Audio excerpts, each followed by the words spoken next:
y'all, let's get into this DAZN card that went down over the weekend. On this card, I went 3-1 on this card. Excuse me. We had Raymond Ford fighting Abraham Nova. Raymond Ford put off the win. Looked pretty good. I felt that he would be able to beat Nova. I felt Nova would be kind of cautious after taking the beating that he took his last fight. Salute to Raymond Ford. Flippy Hrgovic versus Daniel Adeli. I thought David Adeli was going to win because the way that the fight started off, he cut him pretty good over his eye. David got a little too comfortable and he kind of gassed out a couple rounds later. It went to a unanimous decision, 98-91. So he pretty much only won maybe like one round, maybe 1 or 2 rounds, if I'm looking at this correctly. So Hrgovic pulled it off, man. He didn't gas out like he did these last couple fights. He pulled off the win. The co-main event was Nick Ball versus Sam Goodwin. I had Nick Ball winning this one as well. He won this one. It looks like only one judge gave it a close fight. Salute to Nick Ball, man. He's another dog. I can see him, Nick Ball and Raymond Ford running it back one more time. That'd be a solid match. I'm pretty sure Nick Ball won it last time. Main event of the evening went just like I thought. I actually was hoping that this fight would have won at least 2-3 rounds. Moses Utami is the real deal. He beat the hell out of Dylan White. Just like I said on the last episode, Dylan White was complaining about being an underdog and telling me that this little young 20-year-old is not about to walk me over. And he didn't just walk you over, he walked you down. He was way too fast for him. The punches was coming too fast. Dylan he wasn't comfortable in the fight.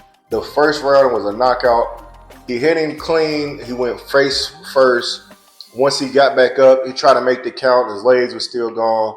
He didn't know where the hell he was. Moses Utami pulled off the win. He says he's not ready for Usyk yet, but he's willing to fight any other heavyweights as one of the top guys. I could see him doing well, man. Any of these dudes that he put in his face right now that I say, long as it's not Usyk, or I can see him fighting like maybe a Joseph Parker or somebody like that, I think that'd be a good fight. But he should stay far away from Usyk just because he's too young right now. He ain't got all the tools yet. Just get a little bit more experience fighting these top guys, and he'll be all right. That's all I have for DAZN's boxing results. I want to get into this bullshit that is made official, and it's really pissing me off because if anybody that knows me as a boxing fan, I am a Tank Davis fan. I'm not biased. I believe he's one of the top guys out. He's not ranked in the top 10 anymore because he's not taking his shit serious. And what made me believe he doesn't take it any more serious is because a couple months ago he said he is retiring after he fought Lamont Roach Jr. and it went to a draw. During that fight, if y'all don't remember, he got punched and his braid was like right in front of his face. So Roach pretty much punched his braid into his eye. Instead of fighting it through, Tank took a knee, like a quick knee, and ran to the corner and had him wipe his eye. The ref didn't call it a knockdown or anything, and it was controversial because they're like, oh, they made it a draw. If you don't knock out the champ or dominate him, then they're going to call it a draw every time in boxing. Fast forward, they officially say, they said it was going to be a rematch. They said it's going to be a rematch. Lamont Roach versus Gervonta Davis. Calvin Ford is back in Tank's corner. They're going to get it in, and Tank going to show the world why he's better than Lamont Roach. Fast forward to yesterday. We get the breaking news on Instagram. Jake Paul will be taking on Tank Davis in a damn exhibition match. Now, I don't have millions of dollars. These cats do. Yes, Tank, it makes sense for Tank to fight Jake Paul in an exhibition match because it's a money grab.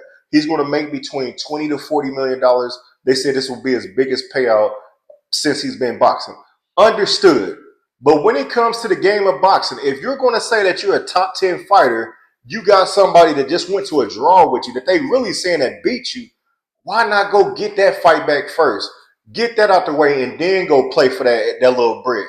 You're 29-0, soon could possibly be 30-0. You're 29-0 right now. Go fight the guy that's an actual boxer, man.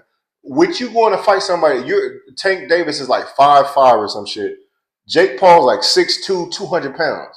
You're going to fight an exhibition fight. I can't wait to see the rules and everything. I believe it's going to be a no knockdown rule where you can't knock the person out. you could take body shots, and that tells me, okay, Tank's gonna win this by body shot. He's just gonna keep going to the body, or he's gonna just be running from Jake Paul.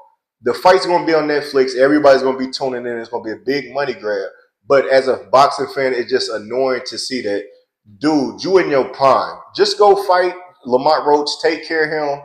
Call out Shakur Stevenson, and tell him, hey, let's make this fight happen right now. Next year, beginning of the year, let's fight and see who's the best in this division. And he don't want to do that right now, man. You just got through saying he retired, so I don't know what's going on with Tank right now.